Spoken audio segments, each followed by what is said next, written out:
E o tema continua sendo coronavírus, mas não só isso, todas as doenças contagiosas que afetam o Brasil. Na entrevista de hoje, temos a presença de Francisco Ivanildo de Oliveira Júnior. Ele é gerente do Serviço de Controle de Infecção Hospitalar e de Qualidade Assistencial do Hospital Infantil Sabará, supervisor do ambulatório do Instituto de Infectologia Emílio Ribas e membro da Sociedade Paulista de Infectologia. Bem-vindo ao nosso Planeta Azul, Francisco. Obrigado,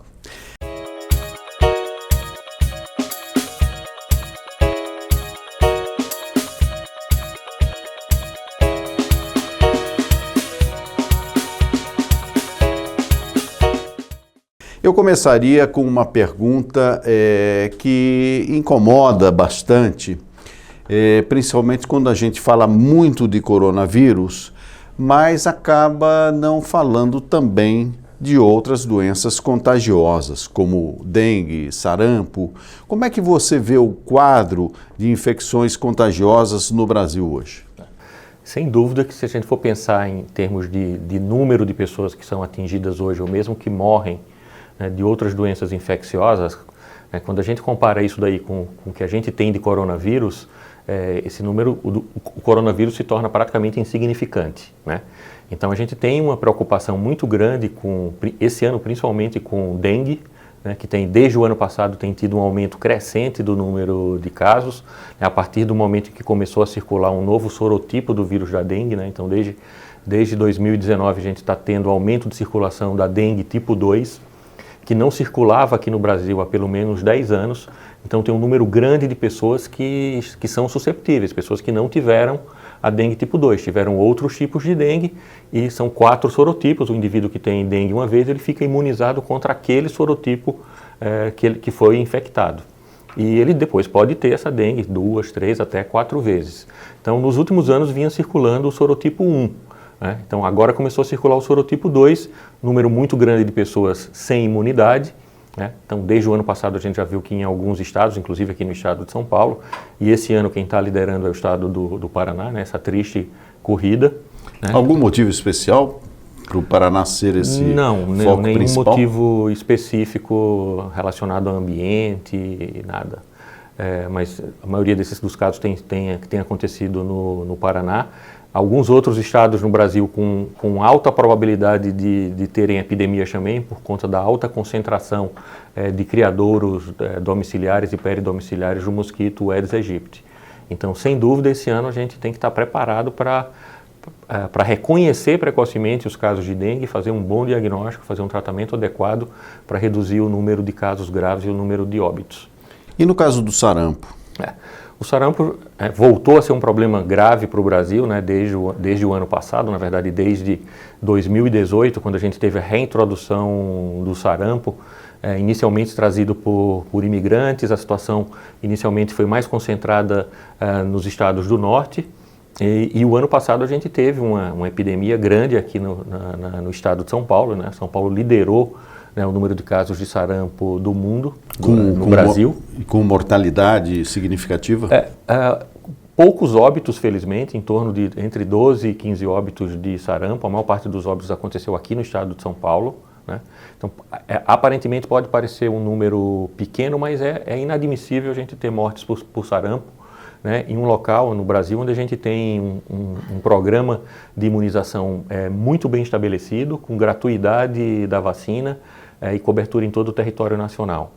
Então isso funcionou para a gente como um alerta, um alarme que isso já vinha sendo observado, que as nossas coberturas vacinais não estavam sendo aquelas desejáveis, né? A gente sabe que para doenças como o sarampo, o ideal é que eu tenha pelo menos 95% da população alvo vacinada. Por que esse número mágico de 95%? Porque quando eu tenho essas 95% das pessoas vacinadas, aquelas 5% que não estão vacinadas, elas ficam protegidas por tabela, né? O vírus não encontra espaço para se multiplicar e para provocar doença, né? Quando esse número cai, e em alguns estados aqui no Brasil, o que a gente observa é que tem uma distribuição de vacinação muito heterogênea, inclusive dentro dos estados, de uma região do estado para outra, Em alguns municípios você tinha menos de 70% ou até menos de 60% da segunda dose da vacina contra o sarampo, né?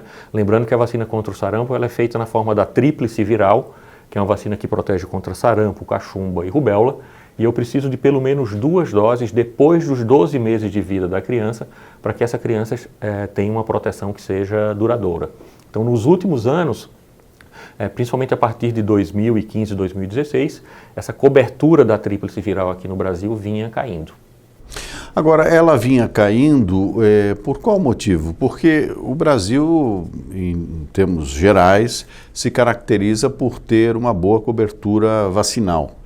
O que explica esse ressurgimento do sarampo? A gente não tem uma explicação única, quer dizer, a questão é multifatorial.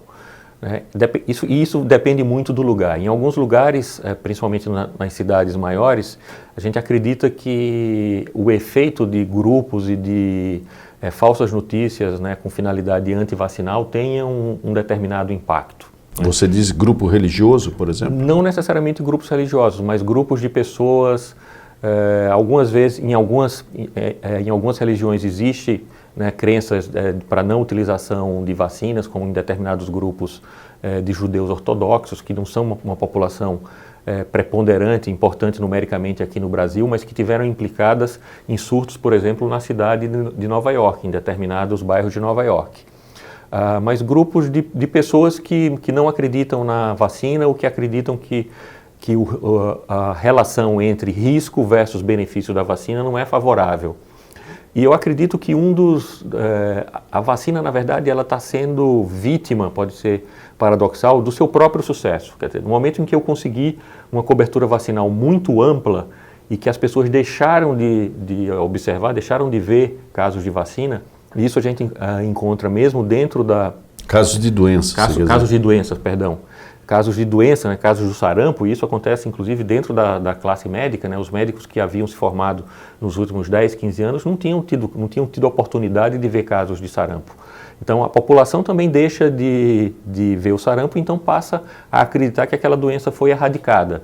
Então muitas pessoas têm aquele pensamento, por que eu vou me expor, ou vou expor o meu filho ao risco, mesmo que seja um risco pequeno de uma vacina, se o filho do vizinho ou se o filho da outra pessoa está tomando a vacina e o meu vai ser protegido. Então, no momento em que, ao longo dos anos, isso daí começa a formar um contingente representativo de pessoas dentro da população, você passa a ter as condições necessárias para que, uma vez que esse vírus venha, e normalmente esse vírus vem trazido de fora, uma vez que esse vírus entre, ele ache terreno fértil para se multiplicar. E foi justamente isso que aconteceu. E a nossa grande preocupação agora é com relação a outras vacinas, né, a outras doenças imunopreveníveis. Então a gente tem uma preocupação muito grande também com a possibilidade do ressurgimento da difteria e mesmo com da polio, porque apesar da poliomielite, né, a paralisia infantil, está erradicada nas Américas, né, o continente americano é uma área livre de paralisia infantil, a gente continua tendo casos de pólio causado pelo vírus selvagem em determinadas regiões do mundo, né, em determinados países da África, no Afeganistão, e aí muito relacionado a questões políticas e religiosas, né, falsas crenças de que a vacina vai tornar as mulheres estéreis ou vai tornar os homens mais fracos, né. Então, por conta dessas crenças religiosas, né, absolutamente falsas, grandes contingentes populacionais deixam de ser vacinados, fazendo com que aumente o risco da doença reemergir. Francisco, nós falamos aqui do ressurgimento do sarampo, da dengue, que é uma doença que todos os anos atinge a população brasileira, ou pelo menos coloca a população brasileira em alerta. Então, como comparar essas doenças infecciosas que trazem um número de óbito significativo com o coronavírus, que em nível de sua mortalidade, ainda pelo menos, não é tão significativo assim? Como é que você vê o tratamento que se dá para essas diferentes doenças? Acho que o primeiro aspecto que a gente precisa considerar é o fator novidade, né? Então, o coronavírus apareceu num país superpopuloso como a China, em que todos os números são bastante expressivos, né? E infectando, e quando a gente ia acompanhando o número de casos de infectados, esses números se contavam aos milhares e isso daí foi se acumulando e gerando uma preocupação que eu acredito desmedida, né, em toda a população e muitas vezes alimentada pelas notícias ou por alguns tipos de notícia que só mostravam um lado, quer dizer, as mortes, aquelas cenas, né, e muitas vezes com falsas notícias. Então, determinados vídeos que eram transmitidos por redes sociais de pessoas caindo na rua, que são coisas absolutamente que não têm relação com o que estava acontecendo lá na China. Então, eu acho que esse é o primeiro fator, o fato de ser novidade e o fato de ser desconhecido. Quer dizer, a gente está tratando com um vírus que é absolutamente novo, né? Apesar dos vírus da família coronavírus, a gente já conhecer, já saber que eles causam doença em humanos já desde a década de 60, né, eles só passaram a ter uma importância maior nos últimos 20 anos. Porque até 2002, quando a gente teve o primeiro surto, a primeira epidemia de infecção grave causada por coronavírus, que também teve início lá na China, né, que foi a SARS, a síndrome respiratória grave, também causada por um coronavírus, até então os coronavírus eram conhecidos como vírus que provocavam doença leve, resfriados. Então, a partir daí, viu-se que existia um potencial daquele vírus, que normalmente são vírus que infectam animais e que por alguma mutação, que na maioria das vezes acontece ao acaso, esse vírus adquire a capacidade de ser transmitido para o humano e dependendo da capacidade desse vírus se adaptar, ele passa a ser transmitido de um humano para outro e estabelecer uma epidemia. Isso aconteceu entre 2002 e 2003, lá com a SARS, a síndrome respiratória grave. Aquele vírus tinha uma determinada característica, ele provocava uma mortalidade alta, ele matava em torno de 10% dos pacientes que ele infectava. E ele tinha uma taxa de transmissibilidade mais baixa do que esse vírus atual, esse novo coronavírus. Ou seja, transmitia menos, mas matava mais. Então, foi mais fácil conter aquele vírus. Então, o número de pessoas atingidas pela SARS, lá entre 2002 e 2003, não passou de 10 mil pessoas, das quais em torno de entre 900 e 1.000 pessoas morreram. Passou-se mais ou menos 10 anos, passaram-se 10 anos e em 2013 a gente teve o surgimento de um novo coronavírus, dessa vez provocando a síndrome respiratória do Oriente Médio, a MERS, né, que apareceu lá na Arábia Saudita e que de 2013 para cá ela aparece e desaparece. Ela também tem uma baixa capacidade de transmissibilidade, mas ela tem uma mortalidade mais alta ainda. Ela chega a matar em torno de 35% de todos os indivíduos infectados. Mas são surtos limitados, quer dizer, não tem uma grande distribuição. Esse novo coronavírus, né, que começou a circular provavelmente entre novembro e dezembro lá na China e se tornou conhecido do mundo a partir do início de janeiro, né, como uma causa de uma pneumonia grave, inicialmente sem causa definida, e depois viu-se que era um coronavírus. E os pesquisadores, né, que fazem previsões sobre a possibilidade de grandes epidemias ou de pandemias, eles já previam a possibilidade de a gente ter uma epidemia de grandes proporções causada por um coronavírus, justamente pelas características que esses vírus têm de ser transmitidos de animais para humanos e de se multiplicarem. Esse vírus encontrou condições ótimas para desenvolvimento. Ele apareceu na época do inverno, que é um período onde as pessoas ficam mais acumuladas, numa época da China em que felizmente houve uma ação muito firme do governo chinês, mas que as pessoas estavam viajando, período de férias, vésperas de um grande feriado do Ano Novo chinês, né, do Festival da Primavera, em que a transmissão aconteceu de uma forma muito grande, trazendo esse medo, essa preocupação com o desconhecido, né? Então, hoje, quando a gente vê como é que o coronavírus está se comportando, é óbvio que a gente não pode menosprezar a capacidade desse vírus trazer caos ou trazer problemas à organização de um serviço de saúde, porque o número de pessoas que a gente espera que seja infectado é alto. Por outro lado, a gente sabe que os serviços de saúde, né, coordenados pela Secretaria de Saúde, pelos grupos nomeados pelo Estado, pelo governo, eles têm capacidade, eles têm condições de se organizarem de tal forma que para o hospital sejam levados apenas aqueles pacientes que tenham realmente critérios de gravidade e que necessitem de um tratamento hospitalar. O que a gente tem visto nos últimos casos que aconteceram aqui em São Paulo é que a maioria dos pacientes tem sido tratada em casa. né, mostrando esse baixo potencial de gravidade dessa infecção. Então eu acho que a gente vai ter impacto, a gente vai sofrer na nossa vida o impacto desse coronavírus, principalmente porque o coronavírus está chegando agora no início do outono, que é uma época em que habitualmente a gente já tem circulação de outros vírus respiratórios. Então a gente vai ter uma somatória de vírus como o vírus sincicial respiratório e o próprio vírus influenza, que começam a circular agora no outono e circulam durante todo o período do inverno, junto com um vírus novo que está chegando e que 100% da população é não imunizada, é não imune, quer dizer, é susceptível, né, porque nunca teve contato com esse vírus e não existe ainda uma vacina. Agora, você acredita que em pouco tempo é possível ter alguma vacina? Existem muitos grupos trabalhando muito fortemente para tentar o desenvolvimento o mais rápido possível da vacina. Mas quando a gente fala em um desenvolvimento rápido de vacina, a gente está falando de um horizonte de pelo menos 1 ano a 1 ano e meio, sendo bastante otimista, né? Então, o NIH americano, né, o Instituto de Saúde, Instituto Nacional de Saúde, ele estima que em torno de 3 meses eles vão começar a fazer os primeiros testes em humanos, mas são várias fases de teste até você ter comprovação, primeiro, da segurança da vacina e, por fim, da eficácia da vacina, que aquela vacina realmente ela cumpre aquilo que ela promete. E falando finalmente sobre ainda o coronavírus, eu acho que falar que tem que lavar a mão, usar máscara em caso de alguém que esteja com um problema respiratório, isso é básico, enfim, se fala muito. Agora, é necessário ter algum outro tipo de cuidado nesse momento em que a gente observa um crescimento do número de casos aqui no Brasil, especialmente em São Paulo?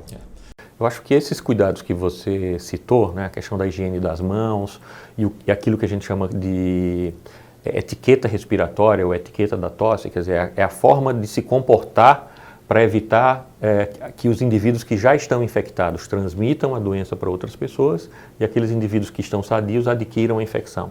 Nesse momento, é a medida mais eficiente que a população pode tomar, né, e depende dela, obviamente depende da existência de insumos, de educação, quer dizer, não é uma coisa que a gente acha que as pessoas vão aprender do dia para a noite. Então, são hábitos. São hábitos e que, como quaisquer hábitos novos ou mudanças de hábitos, elas levam tempo e precisam receber um reforço positivo. A gente precisa estar o tempo inteiro lembrando.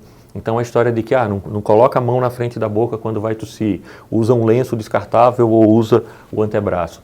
Isso é uma atitude absolutamente reflexa, né? A gente foi condicionado desde criança que quando vai tossir, leva a mão à boca. Então isso é uma coisa que a gente precisa se recondicionar para mudar esse tipo de comportamento. A questão da utilização das máscaras, a gente vê uma corrida às farmácias, né? Não tem, o estoque desespero, acabou. Né? As pessoas levando máscaras de serviços hospitalares, dos pronto-socorros, para utilizar em casa. O que é absolutamente desnecessário, quer dizer, a utilização da máscara no ambiente comunitário, no ambiente doméstico, ele causa uma falsa sensação de segurança e acaba desviando a atenção para aquilo que realmente é importante. Então, quem é que precisa usar máscara hoje na comunidade? As pessoas que estão com sintomas respiratórios. E aí é muito importante que as pessoas entendam, e se esse tipo de situação que a gente está vivendo agora trouxer esse aprendizado, eu acho que o saldo será positivo, que quem está resfriado, quem está gripado é quem precisa usar máscara quando sai à rua, se por acaso for absolutamente necessário, se a pessoa não conseguir ficar em casa. Porque o ideal é que ela mesma se restrinja, né? Ela não vá ao trabalho, não vá em casa. Eu sei que muitas vezes é fácil de falar isso, mas é difícil de você fazer a mãe trabalhadora ou o pai trabalhador deixar de ir trabalhar porque está com, entre aspas, simples resfriado, mas está se sentindo bem, né? Mas o uso da máscara por essas pessoas saudáveis, que é uma coisa que já faz parte da cultura de alguns povos, principalmente dos orientais, é muito frequente a gente ver isso, né, quando vê filmagens nas ruas do Japão, por exemplo, esse é um hábito que ele precisa ser adquirido pela nossa população. E o hábito da higienização das mãos frequente, isso independente de ter ou de não ter o coronavírus. Isso é o que depende da população. O que é que depende das autoridades? Quer dizer, são medidas, orientações firmes para os serviços de saúde, disponibilização de insumos. Os próprios hospitais e os serviços de saúde estão encontrando dificuldade para garantir os estoques de insumos nessa situação em que a gente está vivendo. O aumento do preço dos insumos utilizados como equipamento de proteção, máscaras, aventais, subiu de forma astronômica. Então a gente espera, né, e nós, profissionais de saúde e as nossas organizações, as organizações que congregam os hospitais, estão se mobilizando, né, para pedir o apoio do governo que haja em relação a essas indústrias para que disponibilizem esse material, porque de outra forma a gente não vai ter como combater. E um grupo que é altamente susceptível é o grupo dos profissionais de saúde. E se a gente começar a ter um número alto de doentes entre profissionais de saúde, você, por conseguinte, acaba afetando a qualidade do serviço que vai ser prestado, não só para os doentes com coronavírus, mas para qualquer outra doença, que isso é uma coisa que a gente não pode esquecer. Mesmo que o coronavírus venha e depois vá embora, e seja lá qual for o impacto que ele tenha na população, durante o período que ele estiver circulando com maior intensidade entre nós, as outras doenças vão continuar acontecendo. As pessoas vão continuar infartando, as pessoas vão continuar gripando, as pessoas vão continuar sofrendo trauma e precisando de atendimento hospitalar. E eu preciso de pessoas para atender esses cidadãos. Ou seja, é preciso ficar alerta, mas também sem pânico. Sem pânico, né? Eu acho que o pânico nesse momento é o que pior poderia acontecer. Quer dizer, essa corrida desenfreada para usar máscaras, essa corrida enlouquecida para comprar álcool gel. Se não tem álcool gel, lava as mãos com água e sabão, vai fazer o mesmo efeito.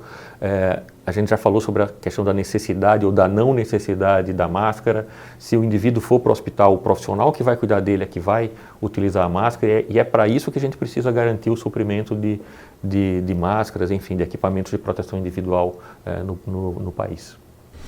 O Planeta Azul conversou com Francisco Ivanildo de Oliveira Júnior, gerente do Serviço de Controle de Infecção Hospitalar e de Qualidade Assistencial do Hospital Infantil Sabará, supervisor do ambulatório do Instituto de Infectologia Emílio Ribas e membro da Sociedade Paulista de Infectologia. Francisco, muito obrigado pela sua entrevista. Eu agradeço a oportunidade.